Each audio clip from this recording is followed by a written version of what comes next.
This podcast is powered by Pelotonia. To learn more about our goaltend cancer, visit pelotonia.org or see the link in the show notes.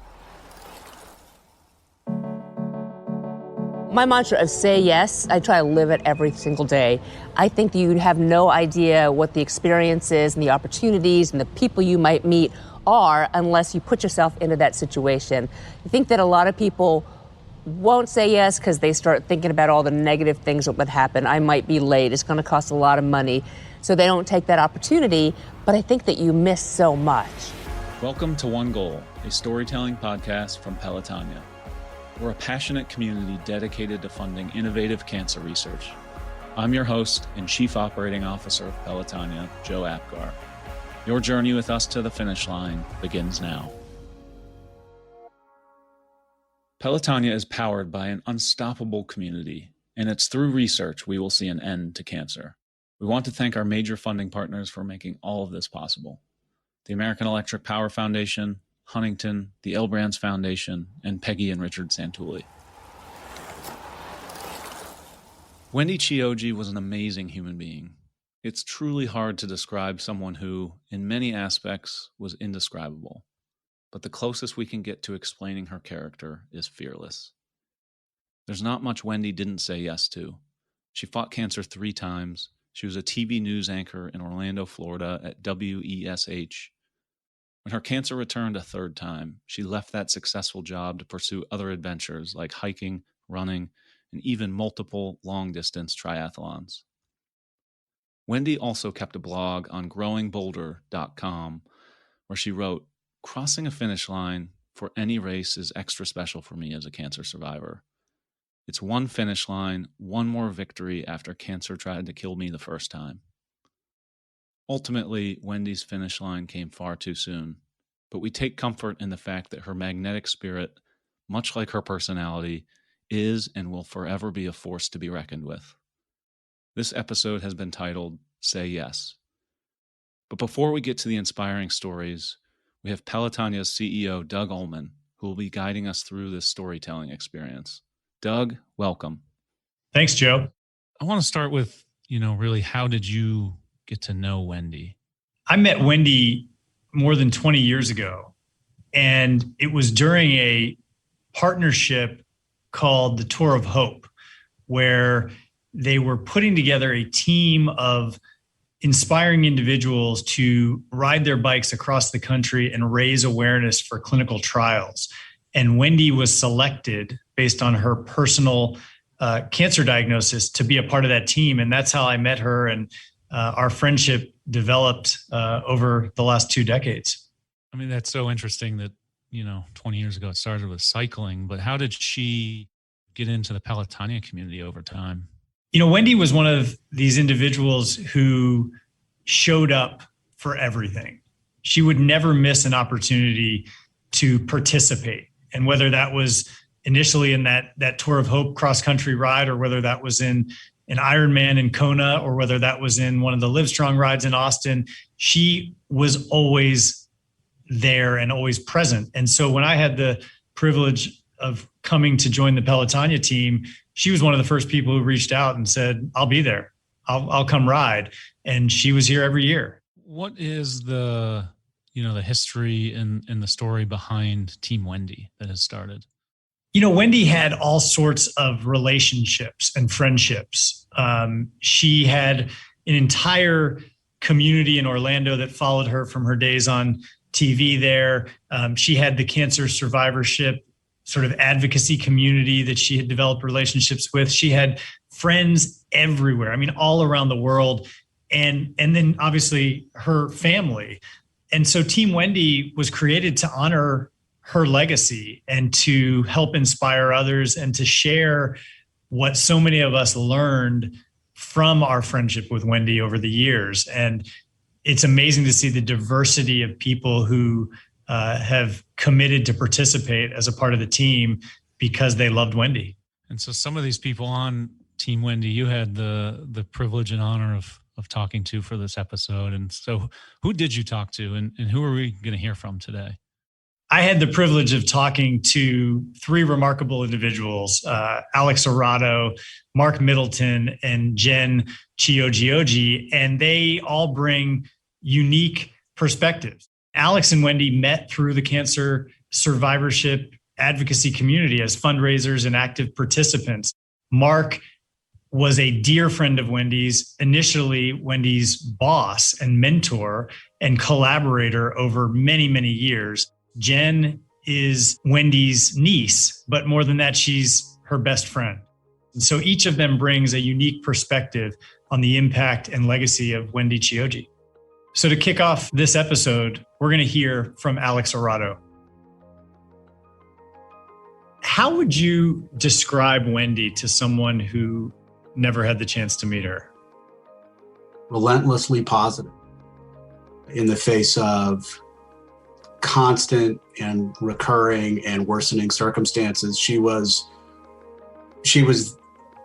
always just what is the best possible spin you can put on it. And if you were asking me what best possible spin I could put on it, hers would be 5 times better by default. Because she had to deal with so many different cancer diagnoses over her lifetime, I just think she really did have that every day as a gift. No matter how crappy it may appear to you looking at me, I know this is a gift and I'm going to make the most of it mentality. I can absolutely appreciate the value of every single moment. When I'm feeling good like now, my view is much broader. It's very big. When I'm not feeling that great, when I was feeling like my ribs were broken because I had tumors pressing against my heart, the scope just gets a little bit smaller. It expands and it contracts, but it's always hopeful and I'm always appreciative. Is there any story or anecdote that you think sums up her character and her sort of approach to life? It was probably the last time I saw her, which was the last Pelotonia ride that we did together. You know, I hadn't seen Wendy for a year. She was never a big person, but she was really small when I saw her, and she was bone tired. And I mean that unfortunately quite literally. And she was having a hard time breathing at the start. And she said, you know, you should just go ahead without me. Don't worry about me. I'll be fine. And I said, no, I told you for the last 3 months, I'm your wingman today. I'll ride with you. We can stop as often as you want. She said, okay.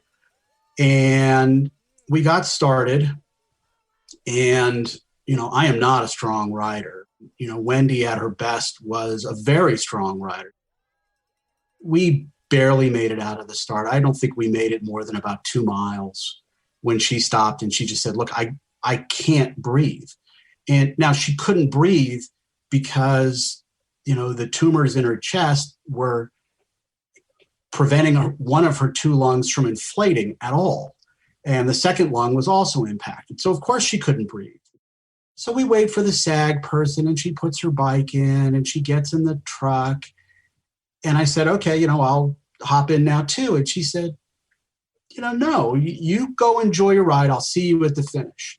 What I didn't realize is that Wendy had gotten out of the SAG car about a mile before the finish because she was going to cross the finish line on her bike. And I was greeted at the finish by Wendy, who just said, you know, I only have 1 lung and I still beat you to the finish.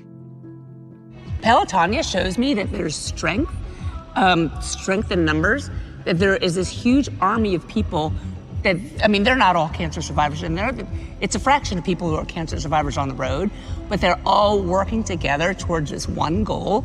And it's a goal I can definitely live with since it's my goal too. It's just being part of something as big and with as big a heart as this. It feeds me. Feeds me. And one of the remarkable things about Wendy is that I don't think we, as her friends, ever really knew how bad things were because she was so positive and optimistic. And I remember as well seeing her that day and just thinking, gosh, this is the the most frail and the most labored breathing that I'd ever seen. But it just speaks to the fact that she showed up. The fact that she was there, I think obviously in hindsight means so much more given what she knew she was enduring. There's the person who has a pebble in their shoe, and every step they're like, ugh, I got a pebble in my shoe. And Wendy would have been the person who ran a marathon saying, yeah, I knew I had a pebble in my shoe, but I wasn't going to stop for the damn pebble. You have graciously volunteered to be a captain of Team Wendy. What will that mean, and what do you hope will come from the gathering of Team Wendy? The only thing you leave behind are the memories people have of you. And Wendy inspired a lot of really strong, uniformly positive, glowing memories. When she passed, her Facebook page was this outpouring of, oh, I hadn't seen Wendy in 5 years, 6 years, 9 years. I saw Wendy 2 weeks ago. I'm hoping that whether it's only as a virtual community or an actual community subset in Columbus, that people can share those stories and remember what it is about her that really impacted you and inspired you and touched you. And, for some people, it's as simple as I think of Wendy every time I go to a buffet and I start with dessert or have pie for breakfast, which was a Wendy thing. Let me be really clear. She was not wrong.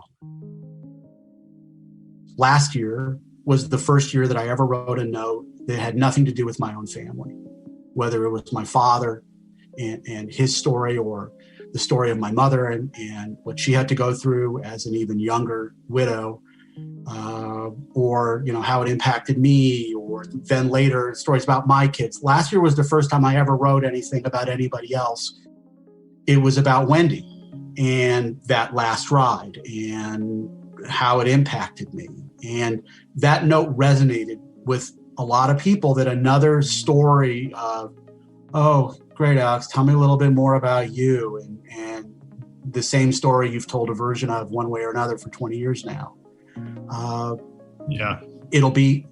I'm hoping that, again, as we go out and we spread that message, it's not building some, cult of Wendy as much as it is just spreading that message of what she meant to me and why she was important to me and why I'm doing this ride in her memory, in her honor, and hopefully inspire other people through that.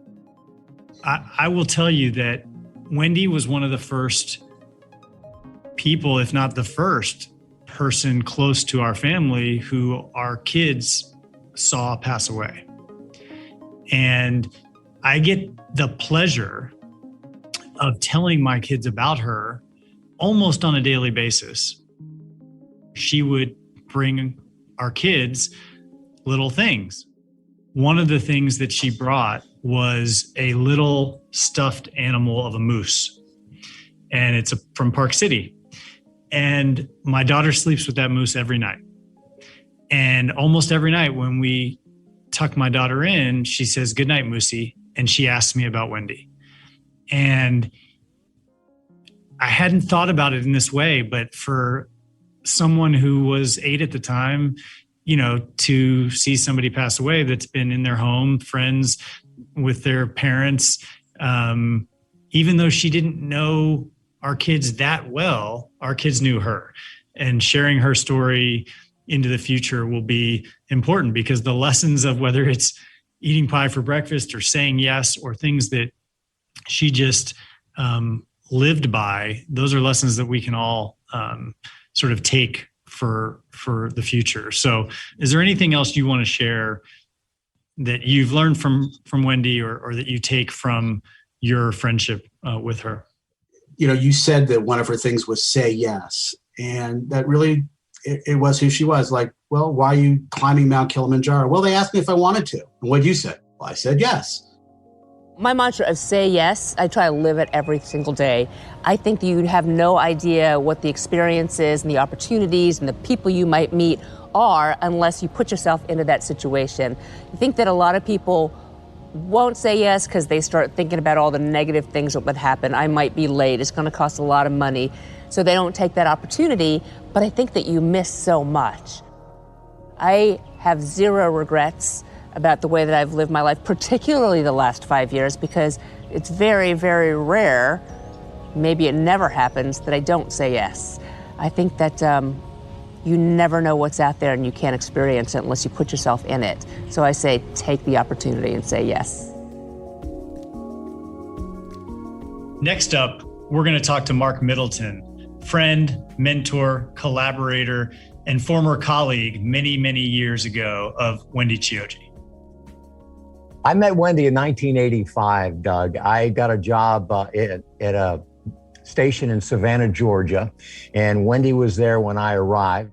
We just hit it off immediately, and I think you know Wendy and I both very well, so you won't be surprised that we became fast friends, and I became a great admirer of Wendy. And I was there for less than 2 years, and I got hired in Orlando. And as soon as I got to Orlando, I started pressuring the news director to interview Wendy for any job that would come up. And eventually he gave in and brought her to Orlando and talked to her and offered her a job. And then I pressured her as hard as I could to accept the job, just because I wanted to be around her. I mean, obviously believed in her talent, but I just enjoyed her company. And, I worked with her here until I quit in 2016. And as you know, she was diagnosed with breast cancer in 2001. She quit to start a new life a year and a half after I quit to start a new company. And I immediately went to her and again pressured her to become a part-time team member of Growing Bolder. And she did stories for us remotely. So, I found a way from the day I met her, Doug, to, remain not only personally, but professionally connected with her because, as you know, she's just one of those people that brings something to the party. Yeah, there's so many threads from what you just shared. I mean, you worked together, but you did more than that. You were with each other hours on hours, covering the highs and lows of society and sort of going through that experience together. It must have been really powerful. Wendy and I were never more than really, really good friends. And honestly, I'm not sure how that happened, or it just, we became such good friends that, that was really all we needed. But yeah, it was just a friendship that was born of a desire to try to extract as much out of life as we can. And, I learned so much from her before she was diagnosed, but especially as you and everybody else did after she was diagnosed. My friends have got me through this. My friends and my family have totally got me through this. It's an amazing safety net support system that I don't need often, but when I do need it, it's a very comforting thing to know that they're going to be there with the net to tell me whatever it is I need to hear. Well, that's one of my questions. I mean, again, you knew her for so long prior to her diagnosis. And so you knew of her professional talent clearly. I didn't know her then. And so I just wonder if you can shed some insights into sort of Wendy pre-cancer diagnosis. I think from a straight up talent technique evaluation, and I would say this to Wendy, I don't think she was the greatest television talent that ever lived. But what she was, and I say this to everybody, is she is one of the very rare television talents that I have ever known that had the ability to appeal to every viewer, regardless of age, regardless of demographic, regardless of gender, regardless of religion, regardless of anything. Everybody related to Wendy. In that way, she was really a remarkable talent who brought great value to whomever she worked for. She was one of these women. you read the research and women are very critical of other women that are on the air. They find fault with them in many, many ways. Men look at women and many men immediately, have, thoughts other than what the news is about. Wendy was somebody, that everybody admired in really the highest and coolest and most human way possible. So, I can't explain. I don't know how she did it or why she did it, but she was always like that.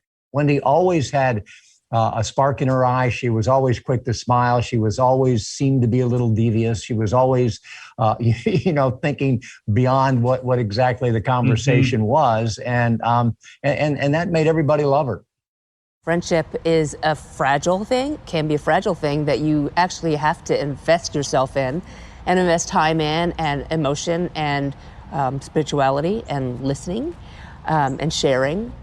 How did that impact your relationship with Wendy? She was always achieving more. She was always setting these audacious goals. She was always going off and doing things post her cancer diagnosis. And I just wonder if your friendship also sort of was built and forged over that mutual sort of aspirational approach to life. Wendy was relentless. And I think to be successful in our business, and I know in yours as well, it's about passion, and passion drives persistence. And if you're not persistent, you're never going to get to where you need to be. Wendy decided she wanted to be a triathlete. She wanted to be an adventure racer. Wendy was flat-footed. She ran like a duck. She had very little raw natural speed, but I remember one time I lined up with her to run a 5K here in Orlando, and I lost sight of her within 2 blocks. She was gone. Couldn't care less that she left me behind, but she just did her thing. And I think that's what she was like in everything that she did. A lot of this stuff that she did athletically did not come to her naturally. She was not a world-class athlete genetically. She didn't have a history of that kind of stuff. She just decided that she thought it was cool. She understood that it was good for her health. She loved the communities that were formed around those activities, and she just threw herself into it 110%, like she did everything. So in 2008, I quit my job as a television news anchor and moved to Park City, Utah with no job and didn't know what I was going to do besides skiing in the winter and go to concerts and drink wine in the summer. But wow, it was the best thing ever. So I think that what it did for me was make me appreciate every single day that I feel good, because it's about evenly split now, days that I wake up feeling good and days that I wake up not feeling so good. It just makes you appreciate everything. It makes you appreciate the people in your life. It makes you appreciate that there wasn't much wind out today and it's not 100 degrees. It makes you appreciate everything. I know I do. Every day I'm grateful. One of the things, having worked with cancer survivors and families for a long time now, that I find remarkable about Wendy is that she left her career at the top. I wasn't surprised by that. Local television is a very difficult struggle. It's not as glamorous as it seems until you achieve the level that Wendy did. And then, although Wendy was a brilliant writer, as you know, when you get to be that level, you've got someone that's doing your makeup every day. You've got a clothing allowance. You've got really qualified, talented producers writing for you. And essentially you show up and they clip a microphone on you and you read a teleprompter. And because you're so damn good at it, you get paid a whole lot of money to do it. And that's where Wendy was. She was beloved. She was one of these people that, she was not a sacred cow, but unless she did something immoral or illegal, they would never have gotten rid of her. It would have only gotten easier and easier. Her life was set. But it was not difficult for her to walk away. I mean, Doug, as when we've talked about, you know more than anybody, it many times takes this diagnosis, to have an epiphany about what really is important in life. Wendy was fortunate. She was had no children, was single, But when she left, she did not live an extravagant life at all. She, was a mountain guide. She did not spend any money on anything other than experience, other than travel, other than doing things. So she was fearless. And I think that's what it came down to. So I wasn't surprised when she quit and when she left. She knew that there was more to life than what she was doing, and she was anxious to find it. This has just been the most amazing adventure. It's just such a test of character and willpower and desire to do something great for people. Let's talk about a trip we took to Mount Kilimanjaro in 2014 when you and Wendy and myself and 13 others had what I describe as the opportunity of a lifetime to do something special together. In these boots, in which our toes are cold. Exactly. We've got, 5,000 feet more to go? 5,000 feet in 36 hours, and we'll be standing on top of, on the roof of Africa. I was the oldest guy on the climb by, I think, at least 10 years. I did zero preparation at all. I convinced myself that, that right between the ears, I had enough to get me to the top of the mountain. But as you know, it was not easy for me. But I did get up there, and you're right. It was one of these remarkable experiences. And I will never forget the first night when it was pouring rain, and we were in that tent, and I was just listening to the rain thinking, what are we doing? But the bottom line is it's freezing cold here. We're sleeping in these tents with no pillows. We're 5,000 feet from the top of this damn mountain. It's rained every single day. Every single day. We got to say the food is pretty good. Food is really good. We've had They had French some fries French fries that were unbelievable. I interviewed Wendy in Park City a couple of months before we went. She was just finishing radiation, and I asked her, did your doctor clear you to go? And she said, I didn't ask. So she literally didn't ask because she was afraid what the answer would be. But it was unbelievably important for her to do it. And it wasn't about doing it for herself or proving to herself that she could do it. She would just bought into your mission, Doug. She bought into Live Strong. She bought into Survivor Summit as she bought into Pelotonia, at the end. She wanted to, use her voice. She wanted to be part of something to spread the message that more is possible, that, we can come back, that, that life is worth fighting for. So, she was determined to go. And it was not easy for her either. As you know, she was bleeding from her throat, probably from the radiation on the way up there. She was hypoxic. She was out of it. She was out of it. But she, she, like the rest of us, one step in front of the other. She was determined to make a statement on behalf of cancer survivors. I don't have trouble being self-motivated into making every day the best day ever, realizing that it could be your last. It could be your last every day that you wake up. But I will say that I still get frustration when I see friends and family, not naming any names, not taking full advantage of good health, of resources, of free time, and making their lives everything they can be. There's so many people who will not know Wendy, right? And don't know Wendy. And we knew of her mantras. We knew of her, affinity for pie. We knew of her mantra of say yes. We knew of how she always showed up. What lessons or messages do you take that you would love to pass on to those who unfortunately now will never get the chance to meet Wendy? I always, would say we did the last interview ever with Wendy. In truth, it wasn't. It was yours. We did a sit down with her where I asked her, I just said, Wendy, I'm going to ask you some tough questions. And she said, do it. And, and she said, I'm not going to get out of here alive. I don't have much time left. And she shared with us, very candid, her philosophy. And she said, I have zero regrets in my life because she did take that risk.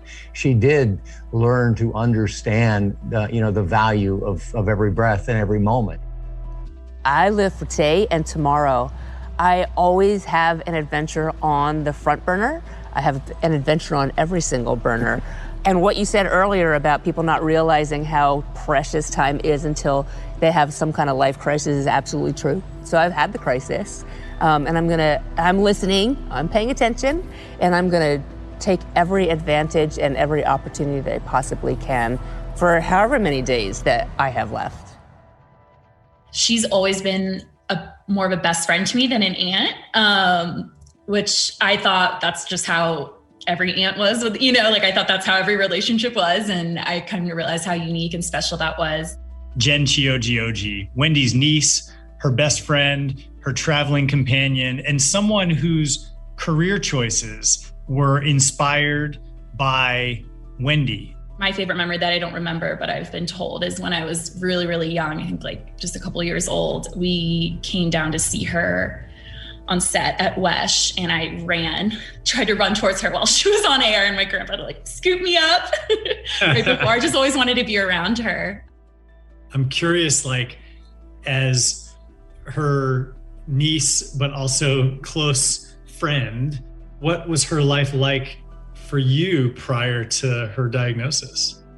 Before cancer, not much really was different. She was still this bright light, and, we were always so excited when Aunt Wendy was coming to visit, or when we'd go visit Orlando and see her on TV. And I don't know, she was just always the coolest, most fun person. You never had a bad time. You're always looking forward to hanging out with her. You're always so happy when you left hanging out with her. And she was just always so positive, and I always bragged about her. I remember in first grade, she was we had to write about someone we looked up to, and it was always, I wrote about her. And I think the person, you knew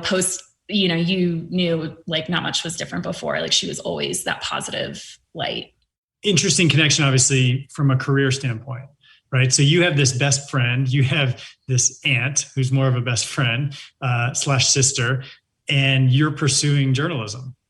So tell us a little bit about that. You must have been pretty enamored with your aunt. Your aunt's the top of her game, and you're going to visit her. You're smaller. Yeah. You're running on the set to try to see her. From an early age, what impact did she have on your career choice? Watching her tell these stories and, that passion she had for that. When I got to college, I wanted to be in sports journalism, and, she helped get me an internship with WESH, and, she helped me kind of navigate what I wanted to do. And eventually when I decided, I wanted to be behind the camera, and produce instead of being on air, she just gave such good advice and made me feel like I was on the right track, and, was really supportive. And I think especially when I got to the NFL Network, she was just my number one cheerleader. I'd send her links and she'd give me her thoughts, and that was a cool extra dynamic to or extra layer to our relationship. Even days that I'm not feeling great, I'm gonna go to yoga. I'm gonna go get on the bike. I'm gonna do an Orange Theory class. I'm gonna do something, because tomorrow or next week I'm gonna feel better because I did that. It's all groundwork. In my case, I'm constantly laying groundwork for physical, mental, emotional, because I know it's going to get eroded away. It happens. So if I can build it up when I'm feeling good, I try to do that for the times that I'm not feeling so good. I'm curious, you described it as a best friend. I think that's the way she felt, clearly. Was that from the earliest memories you can think of?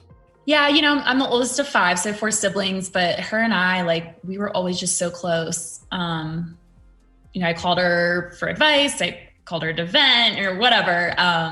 She was always my first call. So I don't know.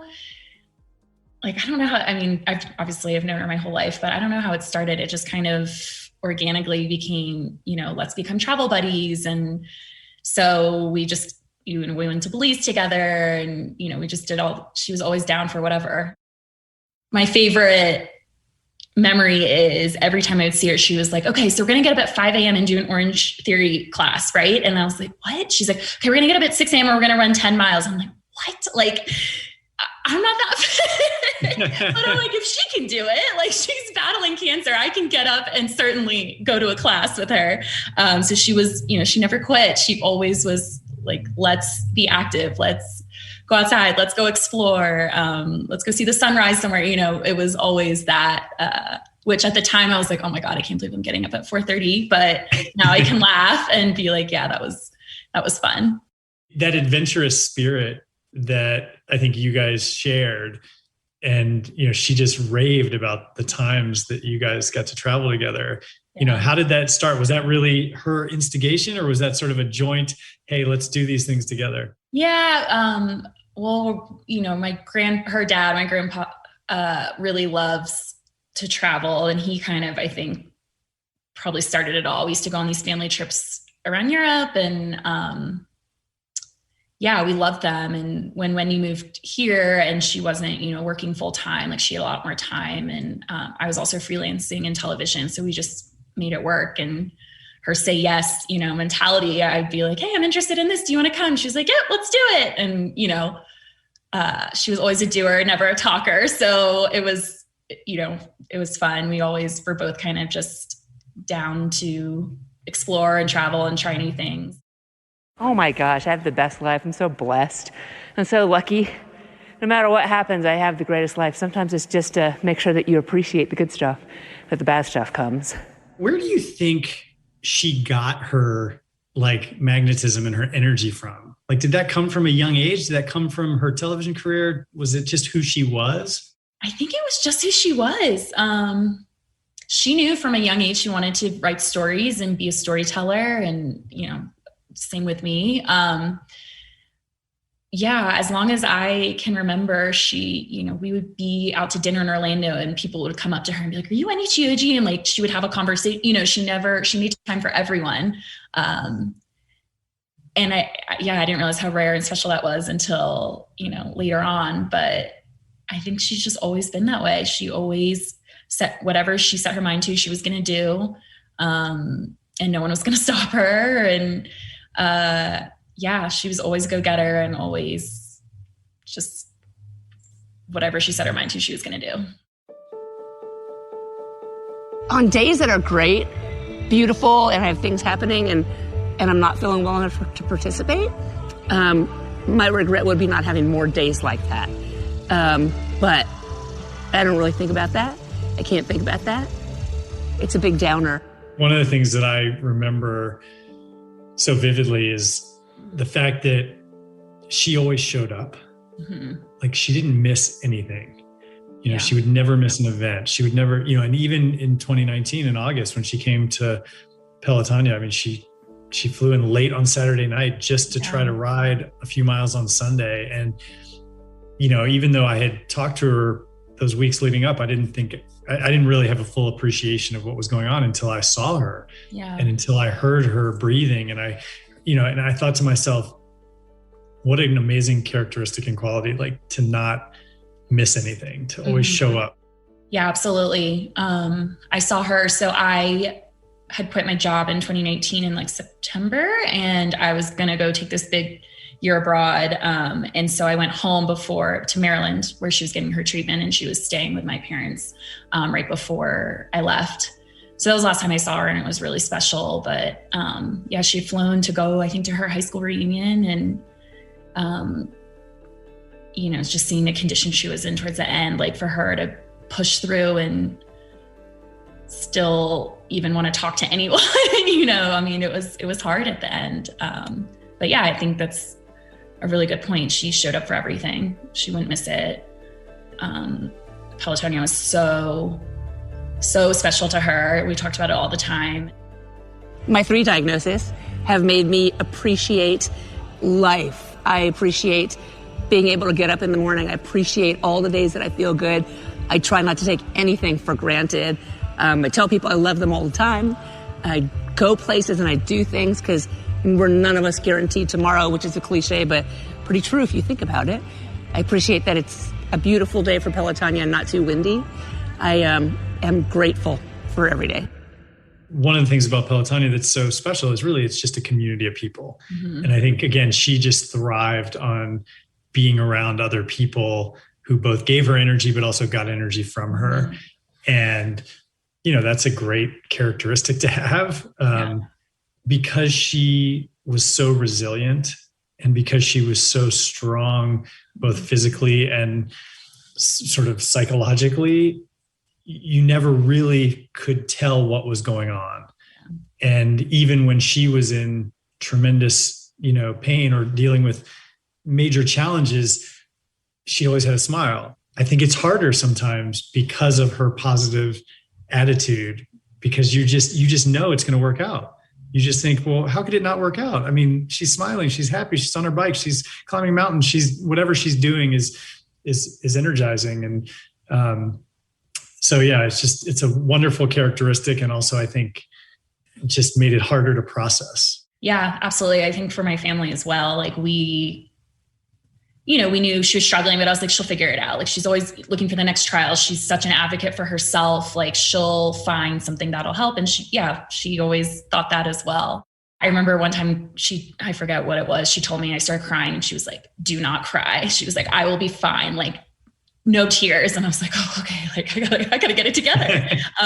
But yeah, she, even till the end, I mean, she was like, I'll figure it out. And, if these options when they become available, like there was always something next. She was always looking ahead, and that put us at ease. But yeah, I think the shock, I mean, I was living in Colombia in South America, and my dad texted me, and, I had taken a turn, and I was like, what? Like, it was shocking. Cause I thought I'd see her around the holidays. So, yeah, like you said, a good quality, but also very, when it went really downhill, it was very shocking. Yeah. It's almost like a psychological disconnect because somebody's so vibrant and energized and excited and optimistic. And so you just don't think that anything other than that same quality of life would occur.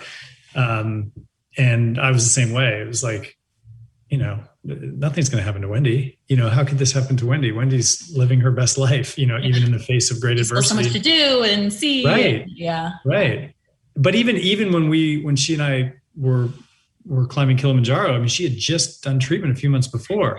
And most people see these pictures and these videos of her on the mountain, and they would have no idea that, she had just endured so much just prior to that trip. And again, it just speaks to her incredible character and personality. What do you hope that, this community of friends and relatives and acquaintances and all the people who are joining Team Wendy, like what's your hope for that group in terms of impacting cancer research in honor of Wendy? I think what she would want for Team Wendy, for everyone to push themselves outside of their comfort zones and, just try something new. Say yes. I've never been afraid. I'm not afraid of death. I'm not afraid of pain. I'm not afraid of feeling badly. I don't like it, but I'm not afraid of it. So I think that fear never has weighed in as part of the equation. Just makes me more stubborn, and I'm that. Gosh, I hope that we're talking cures for cancer in 10 years if everybody works together. So the more that we can collaborate and work together and work toward the same goal and not do duplicate research and waste money that way, the quicker we're going to come up to that goal. And I totally think it's reachable.